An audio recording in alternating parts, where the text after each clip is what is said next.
Olá, está começando mais um episódio do Hat-Trick, o programa de esporte da TV Santa Maria. Meu nome é Pedro Pereira e hoje esse é o último episódio do Hat-Trick no ano de 2024. Vamos fazer um episódio mais leve, conversar sobre algumas amenidades do futebol, ver o que aconteceu esse ano, o que acontece ano que vem, talvez um pouquinho da nossa história. Vamos conversando hoje, eu e meu querido amigo e colega Antônio Oliveira. Olá Pedro, todo mundo que está nos acompanhando aí nesse nosso último episódio do ano. Foram vários aí, muito legal inclusive essa experiência. E sim, um ano que a gente imaginava o Inter brigando lá em cima no Campeonato Brasileiro, né? O time que ia ser campeão e aquela coisa arada. O Grêmio tinha uma expectativa menor que o Inter, mas igual, assim, não era uma expectativa de brigar pelo rebaixamento. Então acho que o saldo final da dupla não foi tão positivo assim. Mas um ano muito bom para o Inter de Santa Maria, apesar de não ter subido, né? Foi bem interessante. Um ano que deixou a desejar, de certa forma, para o teu Ipiranga em alguns pontos. E, cara, que 2025 possa ser um ano mais tranquilo aí para os nossos respectivos times. Né? E hoje, como o Lucas Sena não tá aí, o Grêmio não se encaixa nesses respectivos times, né? Então, hoje não terá o Inter, representação. o Ipiranga e o Inter de Santa Maria. Bom, nesta próxima quase uma hora de papo, Ademir Lima nos acompanha na técnica e você assiste aos episódios do Hat-Trick na TV Santa Maria, canal 19 na NET, ou no nosso canal no YouTube, youtube.com/@hattrickoficial. @hattrickoficial também é o nosso Instagram. Pois é, o ano do Inter Santa Maria acabou em julho, né? Quer dizer, o ano no futebol, né? Agora, principalmente, está tendo muita questão de política, de quem é que assume a presidência. Já tem alguns jogadores contratados, mas se mudar o presidente, vai saber se eles vão seguir. No último episódio, estava apenas eu e o Lucas Sena. O Antônio precisou nos deixar após a convocação da seleção principal. Hoje o Lucas Sena não está aqui, mas a gente conversou bastante, óbvio, claramente, naturalmente, sobre o Grêmio, né? Sobre o ano do Grêmio, sobre o que esperar para o ano que vem. Acho que é interessante a gente falar do Inter hoje, né, Antônio? A gente comentou muito. Óbvio, teve a questão das enchentes, tu já falou um pouco sobre as expectativas que tinham. O Inter não vinha desempenhando um bom futebol antes mesmo das enchentes. Óbvio que se não tivesse as enchentes poderia ser pior do que foi, mas também poderia ser muito melhor. Acredito talvez que esse fosse o caminho, inclusive, né? Impactou toda a questão financeira do clube, mas com todo esse contexto em mente, como é que tu define o 2024 do Internacional? Eu defino como... Depende do olhar. Se é um olhar lá de janeiro a dezembro, aí é um ano que ficou abaixo. Agora, se a gente olhar a partir de abril até dezembro, foi um ano positivo, sabe? Se a gente olhar de julho até o fim, mais positivo ainda. Porque o Inter teve esses recortes na temporada. O Inter começa muito bem, contratou uma galera, enfim, o time, né, muito qualificado, e o Kudê tinha o apoio do torcedor, da diretoria, pediu, o Barcelos foi lá e trouxe todo mundo que ele queria. E ele não fez o time engrenar, né? E essa é uma falsa ilusão, que às vezes a gente atribui a enchente, esse trabalho ruim do Kudê, mas na verdade antes da enchente o Inter jogava mal, né? O Inter, ganhava de todo mundo no gauchão, tinha só aquela derrota pro Guarani de Bagé, mas ganhava não jogando bonito, sabe? Enfim, tinha algumas dificuldades. E aí vem o jogo contra o Juventude na semifinal do gauchão, o Inter cai, né, de forma amadora, enfim, e aquilo ali eu acho que torna o trabalho do Kudê mais complicado ainda. Porque aí ele perde a mão de jeito, sabe? Ele começa o Brasileirão até que bem, né? Emplaca ali bons jogos, nas primeiras rodadas consegue vencer e fica ali naquela parte de cima, mas aos poucos vai caindo, o time perde pontos fáceis, não consegue criar, e a gente vê que o Inter também não tinha mais aquela característica de propor o jogo, de jogar bonito, ficava muito refém de uma bola, e às vezes essa uma bola não acontecia. Então o Inter perdeu muito nesse período do Kudê. E acho que talvez deveria ter sido demitido antes, né? O Kudê ele vai se arrastando, aí tem um Grenal que o Inter ganha com o gol do Vitão ali, né, barra contra do Gustavo Martins, em que o Grêmio também estava muito mal. Era o confronto para ver quem estava pior, né? E o Grêmio estava pior. E talvez se o Inter perdesse aquele Grenal ali, o Kudê saísse. Então, talvez o Roger pudesse chegar antes e as coisas pudessem ter um final um pouco melhor. Mas após isso, a chegada do Roger tem aquele início instável, ele se recupera, o Inter faz um bom ano dadas as circunstâncias, né? Já estava eliminado em tudo, só restava o Brasileirão. E aí, tendo só uma competição para jogar, o clima fica mais leve, o jogador tem mais tempo para treinar, para descansar e consegue executar melhor dentro de campo, né? E aí o Inter embala os 16 jogos sem perder, termina com a 5ª colocação. A vaga direta era o principal ali, né? Visto que o título era muito complicado, a gente falava que, enfim, dá para conseguir, dá para tentar, mas no fim a gente sabia que era muito difícil. E, dadas as circunstâncias, essa vaga cai bem. A questão é como será o 2025, porque não adianta nada fazer como o Grêmio fez esse ano. Classifica direto para a Libertadores, mas aí chega na Libertadores sem expectativa nenhuma. Nenhuma.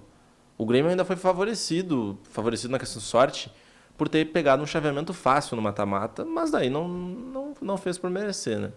Joga nas oitavas contra o Fluminense e, enfim, é eliminado ali, né? Mas poderia ter seguido e depois pegaria um Atlético Mineiro frágil também. Nessa parte seria mais tranquilo pro Grêmio. Libertadores. Isso. Só que o Inter também não pode pensar dessa forma. Classificou, beleza, mas daí ano que vem não entrega um time competitivo. Não entrega essa ânsia. Bom, então nem classifica. Sim, ficar participando por participar ano após ano não...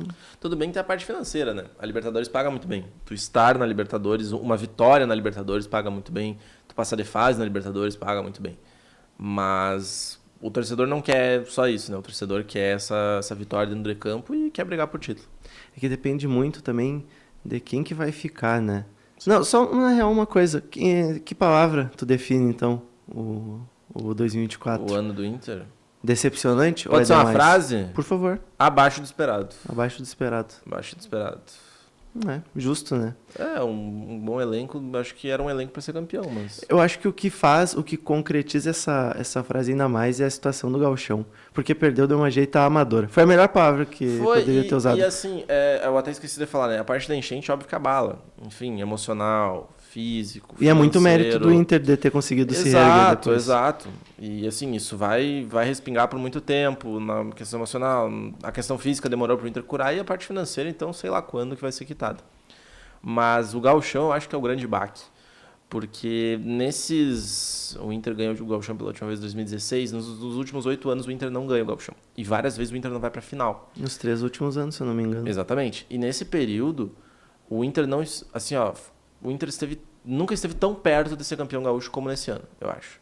Talvez no ano que o Grêmio cai. Que daí que o Grêmio ia jogar a Série B. Só que daí o Inter toma 3-0 do Grêmio. Né? Não se ajudou. Mas assim, esse ano era o ano que o Inter tinha o gauchão nas mãos. O Grêmio estava ferido com a saída do Soares, não encontrava o jogador para substituir. O Inter era muito superior em elenco, em bola jogada, fez uma campanha muito boa na primeira fase, né? Terminou em primeiro, assim, indiscutivelmente. Decidiria o jogo no Beira-Rio. Eu acho que faltou isso em algumas finais contra o Grêmio de gauchão. Decidir na arena era complicado, os caras sentiam ia decidir no Beira-Rio. Não, mas que o Grêmio agora, nos últimos anos, mais recente que o Inter, tinha um time de nível continental. Exato, era muito complicado. E agora não, tu tinha isso de maduro, assim, e aí perde pro Juventude daquela forma, sabe? Aquilo ali eu acho que foi muito, muito pesado, porque ninguém esperava, né? E o Inter não tinha recurso, não sabia jogar, não sabia como sair. O Juventude neutralizou de vez ali o time do Inter e depois foi ladeira abaixo. Eu sinto que o gauchão ele tem muito mérito do Juventude na eliminação contra o Inter, mas também não dá para tirar da conta do Maurício e do Robert Renan, que foram... Cara, é possível tu perder jogando mal e é possível também tu perder na conta de 1 ou 2. E foi o que aconteceu. Foi. O Maurício, ele tá bom que ele é jovem, tá bom que o Nenê é mais velho, muito mais velho, inclusive, mas não existe desculpa para um jogador profissional, inclusive um que tem uma bagagem, que nem o Maurício tem, que já passou por alguns momentos até dentro do Inter, cair no papo do Nenê daquele jeito. Não, e era um jogador em ascensão, vinha bem, sabe? E ele era cai amado que nem, pela torcida. Ele cai que nem um patinho ali no Tava na seleção olímpica. Sabe, assim, ó, que nem um patinho. O cara não fez nenhum esforço e conseguiu tirar do jogo. É um cara que tava na seleção olímpica, ele voltou num Grenal e fez gol. Ele tava, assim, no topo. Era um bom momento do Maurício. Eu lembro quando o Inter não respondia muito, o Maurício era um dos principais jogadores. Só que, enfim, teve essa questão e foi muito, muito forte a expulsão dele. No momento que a gente achava, o Inter ganhou o jogo já, enfim. E aí o pênalti do Robert Renan é inacreditável. Eu não tenho nada que explique isso. Aquilo ali é assim, ó, com todo respeito ao Robert entender. Renan, é literalmente assim, tu pegar o Robert Renan, botar dentro de uma sala e tu, assim, ó, falar muita coisa pra ele, cara. E Porque ficava aquilo, não, é tu colocar, assim, ó, na frente cada torcedor, cada, assim, ó, porque não é que ele... Eu sou um defensor de que o jogador não pode errar pênalti. Não pode, sabe? É uma coisa, cara, é o básico do futebol, tu não pode errar. Agora, tu errar daquela forma, tu recuar pro goleiro, sabe? Não é nem que ele chutou forte no ângulo e bateu no travessão, ou até se ele tivesse isolado, seria mais de boa. Não, ele fez aquilo ali que, cara, todo mundo já viu 50 vídeos dele na internet fazendo aquilo. Em jogo de brincadeira, sabe? E ele vai lá e faz assim, do tipo, eu sou bonzão e vou conseguir. Cara, é bizarro. Ainda bem que ele foi embora. É ficar escancarado o quanto muitos jogadores novos que vêm de fora, porque eu imagino que o Gabriel Carvalho ele saiba o tamanho do Inter. Robert Renan ficou claro que não. Não sabe. É saber que é não ter noção do clube, do que ele representa. Porque, cara, ele foi buscado no aeroporto, cara. Eu acho, inclusive, que isso foi um pouco de exagero. Foi, com certeza. Mas assim, é um jovem que ele tinha sido melhor. Ele foi melhor zagueiro de algum brasileirão pelo Corinthians. Não, ele foi tipo um dos destaques do Corinthians. Ele era muito promissor. Aí ele foi pra Europa, pra Rússia. Isso, pro Zenit. E aí ele volta, é um jovem que... fez aquele bate-volta que todo mundo tava fazendo, né? Vai pra Rússia, fica um ano, tira dinheiro deles e volta, né? Sim. É basicamente isso. Mas o Robert Renan foi recepcionado no aeroporto, muito em função do momento e não dele. Sim. Da questão não, assim, era uma euforia geral. Era tipo assim, o Inter vai trazer um monte de craque. Vamos receber todo mundo, sabe? Vem o Borré, vem o Alário, não sei o quê. Vamos receber o cara também. E o Borré é um exemplo de que é um jogador experiente, é um jogador vitorioso. E ele sabe o tamanho do Inter. Entendeu? Tanto que ele imita... São nos detalhes, cara. Ele imita o Saci. Aí o Sobis fala que ele veio perguntar as coisas. Quando ele tava mal, ele não abaixava a cabeça, falava, pô, não tô bem, é isso, mas vamos melhorar. Que joga muito. Não, e é craque de bola, cara. Só que assim, o Robert Renan, ele... Aqui, cara, a situação dele bater um pênalti de cavadinha. O cara que bate um pênalti de cavadinha e o cara que bate um pênalti com uma bicuda... Os dois têm o mesmo propósito, que é fazer um gol. Então, assim, no fim das contas, tu fez um pênalti horrível ou um bonito, vale a mesma coisa. Se o cara vai lá pra dar uma cavadinha, é nítido que ele não está preocupado com o resultado do time dele, e sim com o vídeo que vai viralizar amanhã. Uhum. Olha o pênalti que ele bateu. Então, assim, o jogador que bate pênalti de cavadinha, cara, com todo respeito, não tem compromisso. Eu sempre falo, não tem compromisso nenhum com o time. Pode fazer, pode não fazer, não tem compromisso. Não, e depois a gente vê a falha desses dois. O Maurício, depois, ele ficou meio que irreconhecível no Inter. Sim. Ainda tentaram tentaram... Ele foi capitão do Inter em algumas partidas, mas não funcionou. Não tinha mais clima. Foi um absurdo também, isso aí, com todo respeito. Não, e não tinha mais clima, não tinha, tanto que depois ele foi pro Palmeiras. O Robert Renan, eu até acho que isso é uma das coisas... No fim não valeu de nada, mas eu acho que é um dos acertos do Cudê, talvez, de deixar ele um pouco na geladeira e botando aos poucos, porque ele fez alguns jogos bons pelo Inter depois. Não foi o destaque, mas assim, não comprometeu em alguns jogos, mas também logo foi embora. Ele tinha o contrato de ficar até o meio do ano, mas ele poderia ficar até o final. No fim ele foi no meio do ano, porque não tinha o que fazer. Cara, depois do que ele fez, não tinha clima nenhum. E o Robert Renan, ele tinha uma coisa, essa coisa de sair jogando, e zagueiro que sai jogando, e que é legal, o Vitão sai muito bem. Só que o clima que ele tinha no Inter não dava chance pra isso, sabe? Se eu sou Robert Renan, eu jogo raiz ali mesmo, tira a bola e azar, e não, ele tentava, e às vezes ele errava coisas brutais, assim. Então, o Robert Renan, ele não teve uma passagem muito positiva no Inter, não. Fora que eu lembrei agora que depois de um jogo ele ainda falou que queria jogar no Corinthians. Não, lembra disso? E é o jeito que fala as coisas também. Cara. Ele é inacreditável, cara. Esse cara, assim, ó, com todo respeito a ele e a família dele, mas que nunca mais pisa no Beira-Rio. E falo como torcedor aqui. Sim, lógico. Não, tenebroso. Não tem como. Não, mas tenebroso. Isso que ele fez, óbvio que o gremista vai tirar sarro e é normal. Se fosse o contrário também aconteceria. Lógico. Mas isso é uma falta de respeito com o torcedor, a instituição torcedor também. Tu tratar um clube desse jeito, um clube que te recebeu. Exalta, assim, mostra cada vez mais como ele é desconexo. Ele não tem noção do que estava acontecendo. Não tem noção das coisas, do time, do tamanho, da torcida, do envolvimento, sabe? É desde tu entender que, poxa, se o time ganhar o campeonato, o roupeiro, que é o cara que menos ganha, vai ganhar um pouquinho a mais, sabe? E não, ele tá preocupado com outras coisas. Então, cara, assim, não tem condição. Esse cara, ele não foi a maior decepção, talvez tenha sido a maior decepção do Inter no ano, com certeza. Porque se esperava um pouco dele ali, que ia ser vendido no meio do ano pra Europa, ia render dinheiro pro Inter, enfim... vai ficar esquecido agora na Arábia Saudita e ninguém assiste mais o jogo dele. E vai sempre ser lembrado por isso. Sempre vai ser No lembrado Brasil. por isso. Sim. Vai ser muito mais lembrado que Sim. por uma temporada que ele Com teve certeza. em 2022, ou sei lá Com quando, certeza. pelo Corinthians. Vai ser lembrado pelo cara que bateu o pênalti de cavadinho. Com certeza. E foi eliminado pelo Juventude. Mas logo tá aí de novo. Não, com No certeza. Brasil. Não, e vai fazer gol no Inter. Que isso, cara. Não tem isso. Zagueiro não. Aí é demais. Vai receber todo o carinho do torcedor colorado, Beré.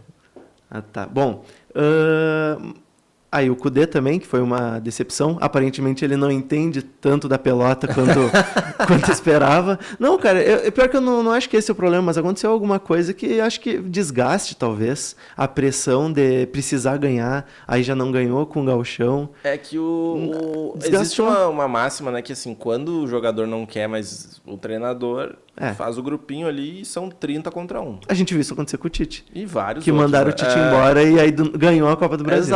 Exato, sabe? Então assim, não gosta dele e faz de tudo ali, o cara vai embora. E com o Kudê, obviamente, não foi diferente. A maioria dos técnicos é assim. A questão é, o Kudê, na primeira passagem dele, que ele foi muito bem, e que ele fez com que o torcedor achasse que ele é muito, muito bom, e realmente o Kudê é um bom treinador, só que o que acontece? Nessa segunda, ele teve tudo que ele sempre quis. Ele ganhou 2 atacantes da elite, ele tinha um camisa 10, assim, ó, dos melhores da América, uma dupla de volantes extremamente boa, tinha ponta aqui, ponta lá, meio armador, reserva, zagueiro novo, zagueiro velho, lateral que ataca, lateral que defende, 3 opção de goleiro, 1 de seleção. Ele tinha tudo. O Kudê não podia falar um ai. E ele não fez o time jogar. É simples. A diretoria fez tudo pro Kudê. Tudo. Deu estrutura, deu tudo. E ele não fez o time jogar. E antes das enchentes, o time não jogava bem.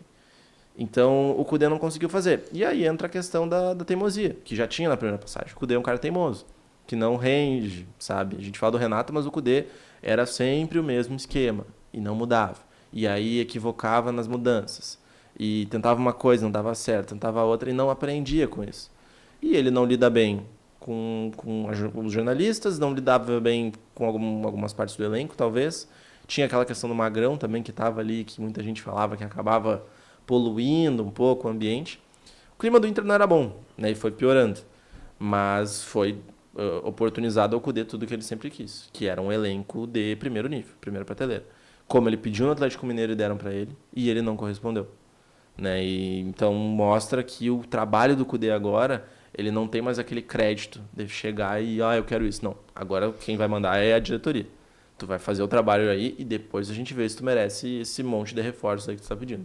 E talvez seja assim que funcione. Bom, Com certeza. Não pode ficar refém dele. Sim, e chegou o Roger e soube, assim, acabou não ganhando nenhum título. Ele chegou muito no fim também, né? Na Copa do Brasil... Na Copa do Brasil ele chega no jogo decisivo, né? Nos 2 jogos contra o Juventude. Ele ainda era técnico do Juventude? Ele era no primeiro jogo. Ele era no primeiro jogo. É. Na Sul-Americana E aí no segundo ele não treina. Isso. No segundo quem treina é o auxiliar. Aí que nem o primeiro jogo do playoff da Sul-Americana, é o auxiliar. E o segundo ele chega... O segundo é ele, mas aí também já não tinha o que fazer, né? Não tinha o que fazer. Aí...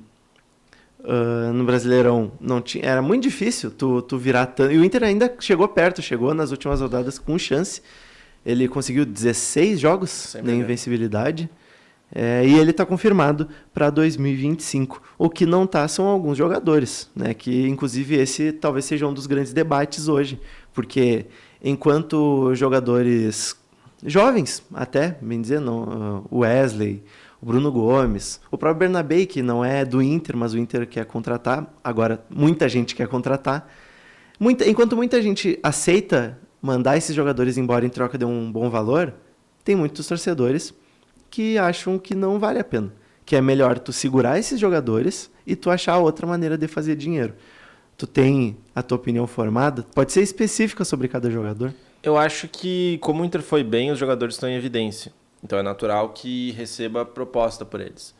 Falando dos mais jovens, obviamente, esses que vão receber essas propostas Wesley, melhores. Bruno Gomes, dá pra dizer. E isso, o Vitão. o Vitão e o Gabriel Carvalho. Né? Não, é que o Gabriel Carvalho é diferente. É muita sondagem E ainda. mesmo sendo vendido, ele ainda joga. Ainda joga. O que acontece? Hoje, né, quem que é o mais claro para sair é o Wesley. O Wesley tem uma proposta na mesa do Inter que gira em torno de 60 milhões de reais. O Inter ganha 30 milhões, né, no caso 50%. Não é o valor ideal, mas o Inter só tem 50%. Não dá para querer muito também. Esses 30 milhões eles vão entrar e nem vão ficar direito no clube, vão para pagar algumas coisas. Mas é um valor que é muito difícil, né? Poxa, o Wesley tem 25 anos. Tu vai querer mais por esse cara? Vão pagar mais? Se falou aí que o Inter poderia tentar 12 milhões de euros, né? No caso, queria a 70... Não, queria 72 milhões de reais. Que seria um valor também legal, sabe? Então, acho que o Inter vai acabar vendendo, porque precisa.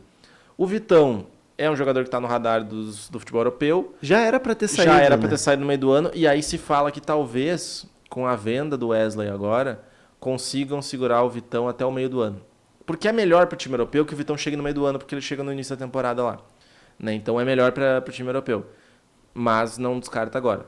A venda do Rômulo pode acontecer também. Tem times dos Estados Unidos procurando ele, parece. E a venda do Rômulo estaria muito ligada a uma possibilidade de permanecência do Vitão. Porque daí tu faz o dinheiro do Wesley, tu faz o dinheiro do Rômulo, e aí tu não precisa vender o Vitão agora. Tu pode vender o Vitão no meio do ano. Seria interessante. O Vitão é uma peça mais fundamental ali que o Rômulo, por exemplo. Apesar do Rômulo ter sido muito bem. O Bruno Gomes atrai a Fiorentina da Itália, se eu não estou enganado. E aí é um cara que vai ser difícil de segurar também, porque já está com seus 24 anos, eu acho. E é jovem, é um cara que se encontrou e é um cara que tem uma questão. Ele teve uma temporada muito boa. Será que ele vai ter duas? Se ele tiver duas e o Inter segurar, aí tu vende por muito mais. Mas e se essa for a única temporada dele? A mesma coisa vale pro Wesley. Será que essa não é a única temporada dele? Como é que ele vai sair no ano que vem? Tem vários jogadores do Inter que foram bem num ano e não vão no outro. E aí tu perde de vender esse cara. Tu perde de fazer caixa com esse cara. Então tem que colocar isso em análise também. Pensando... O que tu acha? Eu acho que se a proposta é boa, tem que vender. É? Todo mundo. Independente do... Independente. Assim, eu gostaria de segurar o Wesley. Segurar o Wesley. Pra mim é o principal, ele tem que segurar. Porque não tem outro jogador que ele tem foi o Wesley. muito decisivo. Foi. E ele é... Sabe assim, ó, só que o segurar o Wesley talvez implique em aumentar o salário dele também, não sei. Mas o Vitão, por exemplo, é um cara importante. Só que aí se o Inter contrata, por exemplo, um zagueiro muito, muito bom e um outro zagueiro legal. Por exemplo, se traz o Rô Jesus, que é um cara que está sendo cotado, pode vender o Vitão. Então, acho que dá. Acho que dá. Pensando que o Vitão tem que ser vendido em algum momento e a hora está chegando. E aí o Bruno Gomes, não gostaria que fosse também, mas acho que é o que vai acontecer. O Rômulo também. E entendo que tem que ter um movimento muito forte para trazer o Bernabé. O Bernabé tem que ficar no Beira-Rio. O Bernabé, né, eu não lembro quem é o jornalista que usou essa analogia, mas é o apartamento que tu aluga por anos, que tu sabe que é bom e que é só tu comprar. Tu não vai ter dor de cabeça, tu não vai ter nada. Só o preço. O preço é caro. Mas tu sabe que ali tu tá confortável, tu já tem instalado. É o Bernabé. O Bernabé não é ruim. O Bernabé não é mau jogador. O Bernabé é bom. Ele chega hoje, ele é titular do Inter e ele joga. Qualquer jogo que der pra ele. Então acho que vale o investimento. É 30 milhões? É caro, mas tu pode vender no futuro e é um cara que entrega. Se o jogador entrega dentro de campo, ele não é caro. Caro é tu pagar esse valor num cara que não vai te entregar. O Bernabé entrega. Foi o melhor lateral do campeonato jogando meio ano, né? E aí também tem a questão do Gabriel Carvalho, que, né, surgiu aí nas últimas horas, nos últimos dias, uma possível proposta do futebol árabe, né, de 150 milhões de reais, se não me engano. Seria aí talvez a venda mais cara da história do Inter, junto com o Yuri Alberto. E eu vou ser bem sincero, por mim vende. Lógico, ainda mais que ele ainda vai ficar um pouco e já é um dinheiro garantido. Tá em queda de rendimento. Não sabemos como ele vai se comportar no que vem. Né? A gente tem um amigo que acha que o Gustavo, que acha que ele enganou. Exato. Tu acha eu não acho. Eu não acho também. Só que eu tenho receio dele ficar pro ano que vem e isso piorar. E ele não engrenar. E as coisas não darem certo. Por N motivos. E daí o Gabriel Carvalho, que custava 150 milhões, vai estar jogando, sei lá, na terceira divisão, sabe? Tu sabe onde que ele vai, né? Pro IP? Parece que tem virado comum. Possíveis futuros craques jogando lá, ao GPR. O Lucas Ramos deve ir pro Ipiranga também, tá negociando. Então, mas eu sou favorável da venda dele. Sim. Não, tem que aproveitar. E fica com percentual, só que é a questão, se ele for jogar na Arábia Saudita, ele não vai pra Europa. Sabe, ele não vai... Difícil. pro Inter futuramente seria melhor ele ir pra Europa. Porque daí lá ele tem vitrine, lá ele é vendido por mais, enfim, todas essas questões. Mas por esses valores, assim, se o Inter conseguir chorar por um pouquinho mais, eu acho que tem que vender. O Inter também tem 2 jogadores que já estão praticamente fora, né? O Alário, que deve ser liberado, e o Johan, que já não joga há meses. E não sei se o Inter consegue algum dinheiro com ele, mas ele não vai mais fazer parte. Tu consegue ver Thiago Maia. Ah, o Thiago Maia que inclusive ganhou um prêmio, né? Ganhou, Pô, que coisa linda. Prêmio Fair Play, Dele bem salvando legal. a vovozinha Bem nas legal. enchentes. Bem, bem legal mesmo. Tu consegue... Quem que são os volantes do Inter pra ti? Vendendo o Rômulo. Porque o Rômulo Não, tem jogado os últimos. mas é Thiago Maia e Fernando. Só o Thiago Maia precisa voltar aos eixos, assim, né? Ele teve um fim de ano bem complicado. Porque ele tava né? tendo uns problemas pessoais, né? Isso, e daí, enfim, ele precisa recuperar esse lado dele mais emocional. Mas é ele e o Fernando. E o Bruno Henrique entra onde? O Bruno Henrique entra no banco de reservas. É? Não, o Bruno Henrique hoje é reserva. Se os dois ali estão em alto nível, ele é reserva. Mas é um cara que começou o ano mal, abaixo, e termina o ano positivo. Assim, eu gostei do fim do ano do Bruno Henrique. Acho que ele se adaptou melhor, ele entrava bem nos jogos, chegou a ser titular em alguns. Tinha aquele pensamento assim, poxa, é um cara caro no banco. Talvez para o ano que vem eu já comece a pensar assim, olha, é uma alternativa que deve ficar. Cara, esse ano, assim como no ano passado, a gente viu clubes alcançando feitos inéditos, né? A gente viu ano passado. O São Paulo ganhando a Copa do Brasil, o Fluminense ganhando a Libertadores, com todo respeito, inclusive, eu relembro este fato. Foi na... Agradeço a Deus, né? Porque aquele título ali é Bom, sorte e mais sorte. Esse ano o Botafogo ganhou a Libertadores, ganhou também o Brasileirão depois de muito tempo, e a gente acaba ouvindo muitas histórias bonitas, né? Muitas histórias envolvendo o futebol, de conquistas, assim, bem emocionantes. Qual que foi o primeiro título que tu viu do Inter, que tu lembra? Porque, óbvio, tu era vivo no Mundial, mas tu era novo. O Mundial eu lembro assim, tinha 5 anos, né? Eu lembro do Inter fazer o gol, eu tava no quarto dos meus pais e o meu pai e meu irmão mais velho gritarem muito. E eu lembro que eu tomei um susto e comecei a chorar. Eu não entendi, assim. E aí, como era domingo, né, a gente tinha o costume de almoçar na casa da minha avó e passava ali pela Presidente Vargas, famosa Avenida de Santa Maria, onde torcedores vão comemorar os títulos. E aí passei por lá, tava um mar vermelho, assim, todo mundo. Não entendia muito, sabe? Mas o que eu lembro mesmo é 2008 na Copa Sul-Americana. Pra mim, assim, ó... Foi assim, por exemplo, o teu primeiro título com o Inter. Foi. É o mais legal de todos. Disparado. Tu falou pra mim uma Mas, vez assim, ó, que o disparado. primeiro, o Lucas Senna também, né, que faz parte desse programa, ele falou que ele, obviamente, ele acompanhou a Copa do Brasil 2016 e a Libertadores, mas como a Copa do Brasil veio antes, parece que é uma comemoração maior, é diferente. Assim como tu que viu a Sul-Americana antes pra da mim Libertadores. cara, é a minha Copa do Mundo ali, sabe? Porque eu lembro que o Inter, eu não tinha noção do que era a Copa Sul-Americana. A Copa Sul-Americana naquele ano tava na sua quinta edição, sexta edição, fazia pouquinho, assim. Ela já servia como uma segunda divisão continental, assim, porque acontecia... Sim, só que ela não te dava vaga na Libertadores. Acontecia os times poderiam jogar as duas, né? Aí que tá. Naquela época, não exatamente, assim. Tipo, quem podia jogar as duas era o campeão de cada país. O campeão de cada país ia para a Sul-Americana e ia para a Libertadores, se eu não estou enganado. Os outros não. Então, os times da Sul-Americana estavam só lá, os times da Libertadores estavam só lá. Assim como a Copa do Brasil. Quem jogava Libertadores não jogava a Copa do Brasil. Por isso que a Copa do Brasil tinha campeões de menor expressão, sabe? Ou finais de menor expressão. E aí, a Sul-Americana tinha essa coisa assim de nenhum brasileiro tinha ganhado, porque fazia pouco tempo. Nenhum brasileiro tinha chegado na semifinal, porque fazia muito pouco tempo também.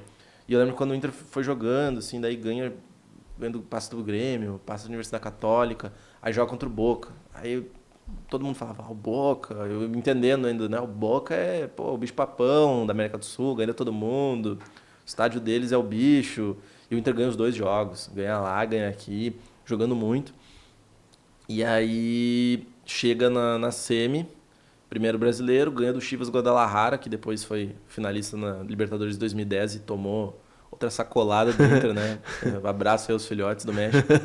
E daí o Inter vai pra final contra o Estudiantes, né, de La Plata, que também é outro filho, né?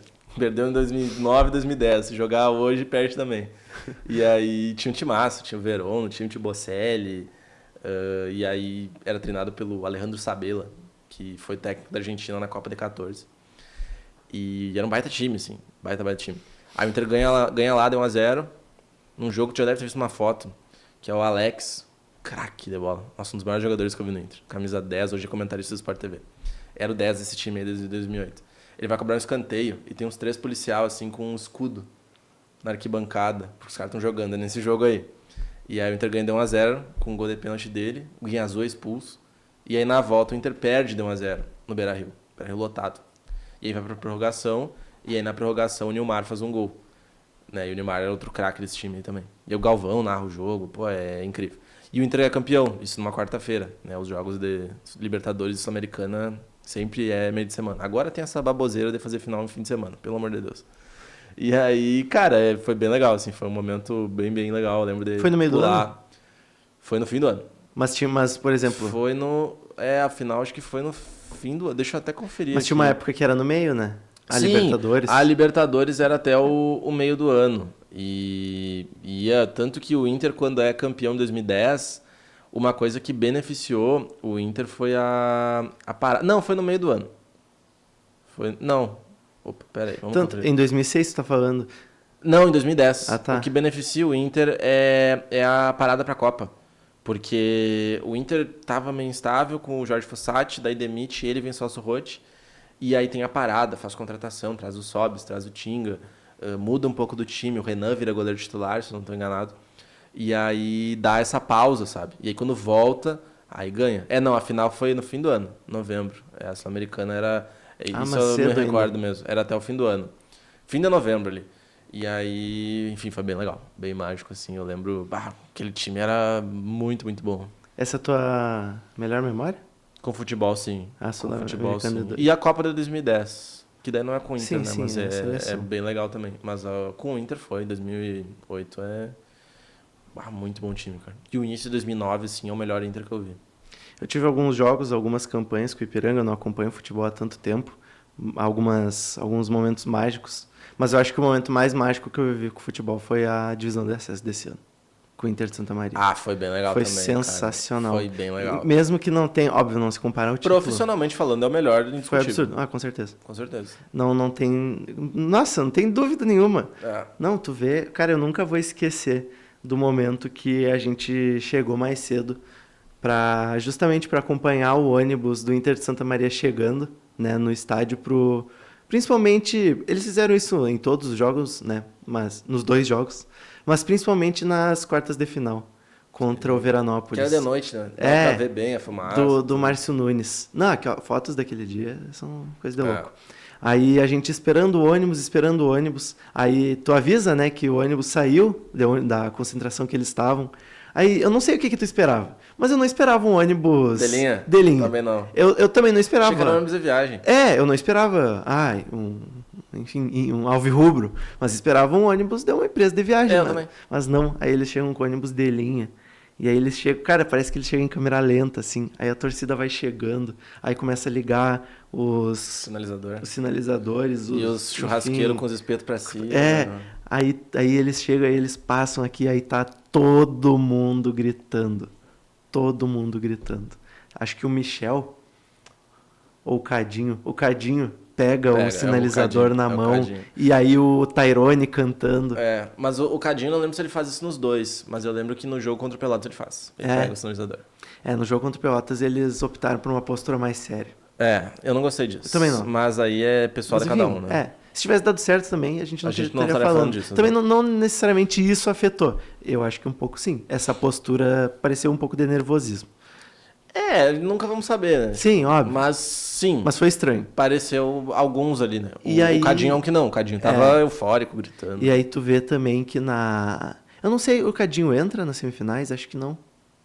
Não vou me recordar agora. Bom, mas no jogo contra o Veranópolis foi surreal. Todo mundo cantando. Nossa, cara, foi bem legal. Foi um momento mágico. Inclusive, a gente estava conversando no privado, né? O Ariel Lanzini é um dos grandes vilões deste programa. Ele é, cara. Com todo respeito ao técnico, que, enfim, aí foi mantido para Teve o Gauchão. seu mérito e tá aí um nome promissor, né, do futebol gaúcho. E nem era para ter sido ele, né? Porque o técnico era o Paulo Porto. O Paulo Porto, ele era o auxiliar. Aí ele assumiu, foi lá e... Não, mas ele foi, assim... O que aconteceu na primeira fase deles classificarem aos trancos e barrancos, isso nem importa mais, sabe? E ele ter subido com o time do Pelotas foi é algo a ser... É uma boa história. Elogiado e, enfim, é um bom nome que tá aí no mercado agora. No mercado não, mas vai estar. Sim. Vamos ver como é que ele vai... Vamos ver como é que ele vai ir no Gauchão. Vai agora na primeira divisão. Mas foi o grande vilão pra gente, né? Que queria cobrir, né? A gente fala assim, a gente torce pro Inter de Santa Maria, mas pro nosso trabalho seria ótimo. Pô, falar do Gauchão Série A, falar de uma final de divisão de acesso. Mas ele foi lá e, cara, ele conseguiu ganhar do Inter de Santa Maria aqui. Com erro individual ou não, ele ganhou. Ele tá lá com o acesso dele, feliz da vida, e impediu esse acesso do Inter. Tu acha que o pênalti é um erro individual? O pênalti? O pênalti... A mão do Jean Pablo? Cara, quer dizer, óbvio que no literal é um erro individual, mas eu não acho que foi uma falha do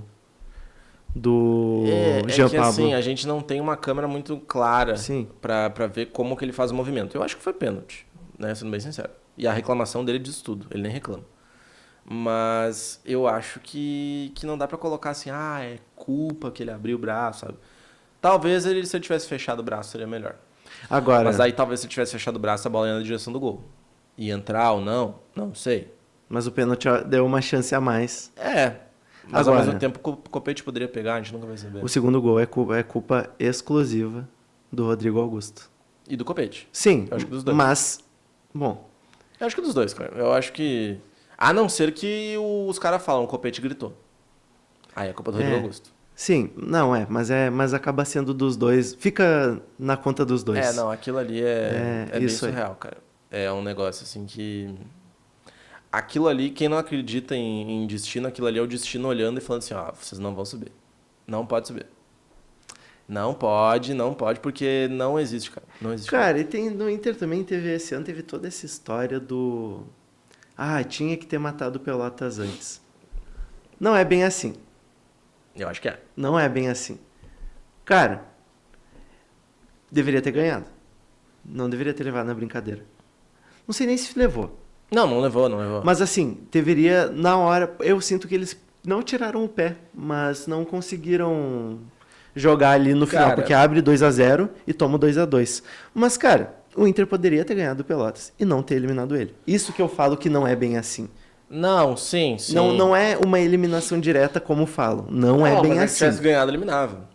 Não dá pra saber, cara. Eliminava. Não eliminava. O Aimoré e o Lajadense estavam combinando o resultado lá. Tava milagrosamente empatado. Aí do nada, gol. Eu acho que sim. Eu acho que eliminava. Claro, no achismo, mas assim... Eu acho que quando tu tem aquela situação onde tu poderia confirmar o primeiro lugar, tu tem que entrar pra confirmar. Tu não pode, sabe, já estamos classificados. Mas tu tem que buscar o primeiro lugar.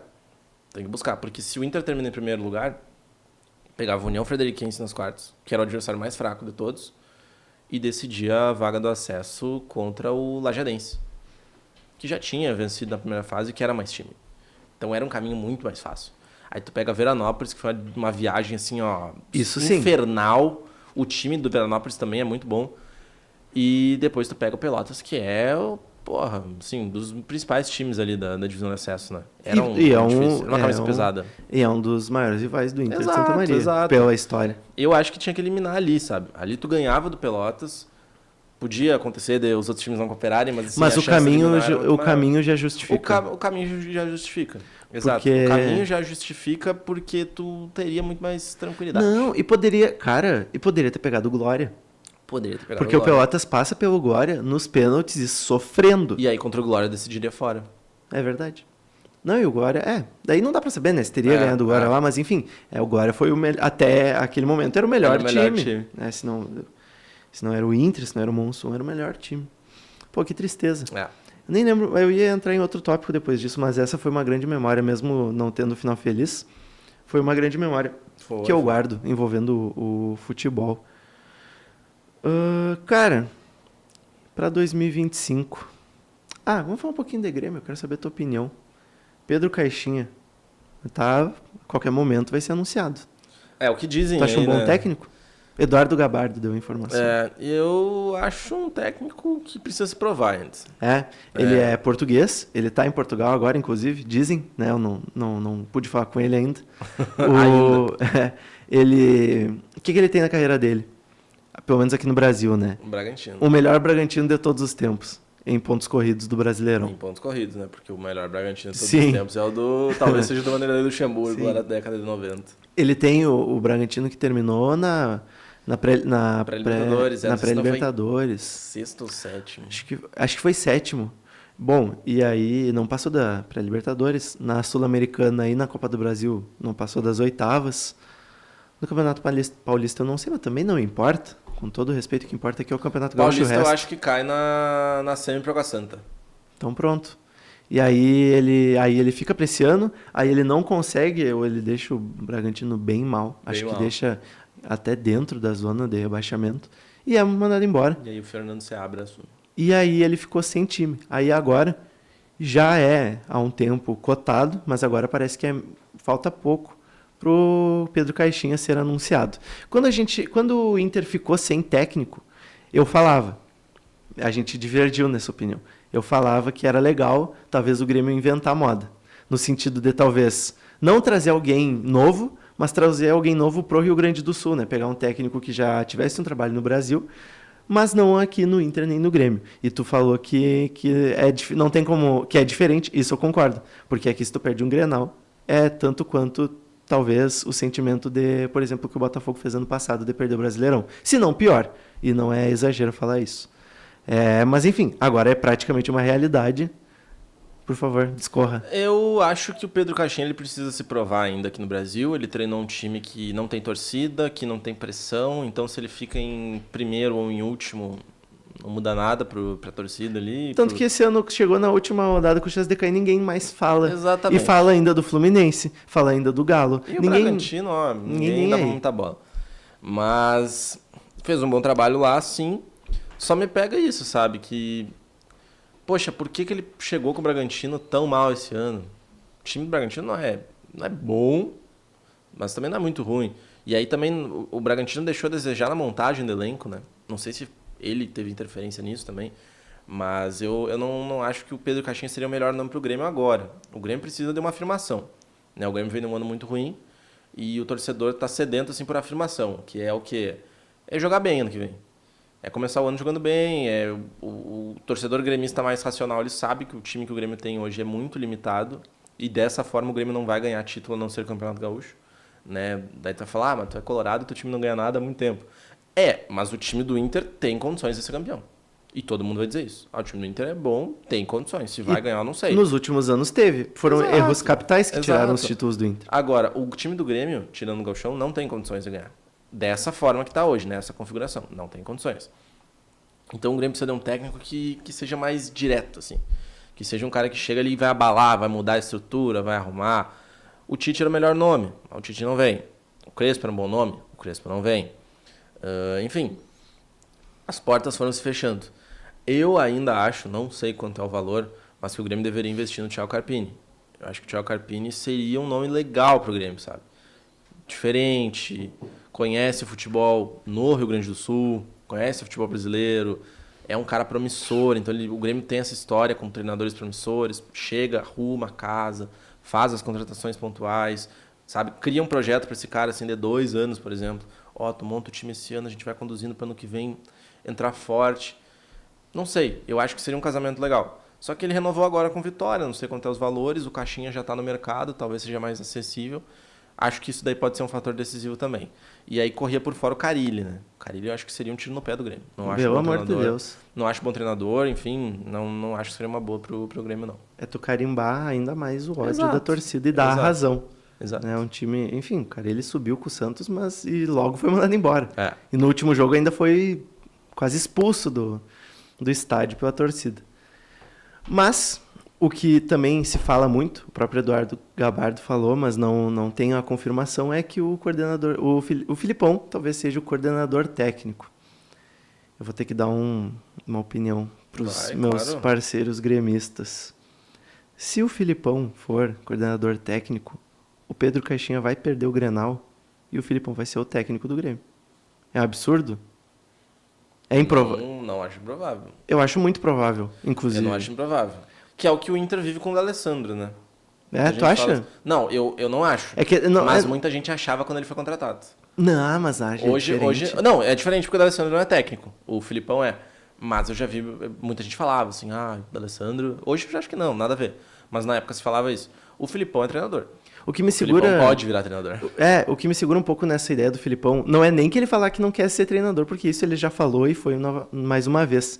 É saber que ele trabalhar como coordenador técnico não é só um cargo para segurar ele, porque ele já desempenhou funções além de ser treinador no futebol, então ele sabe, né, trabalhar num clube sem ser técnico. Agora, eu acho que é algo que dá para manter ali no pensamento, sabe? Vai ser um novo dá para escudo. esperar. Vai ser um novo escudo ali para diretoria. Antes era o Renato, agora é o Filipão. Bom. Cara, nós estamos chegando ao fim. O que tu espera do Inter para 2025?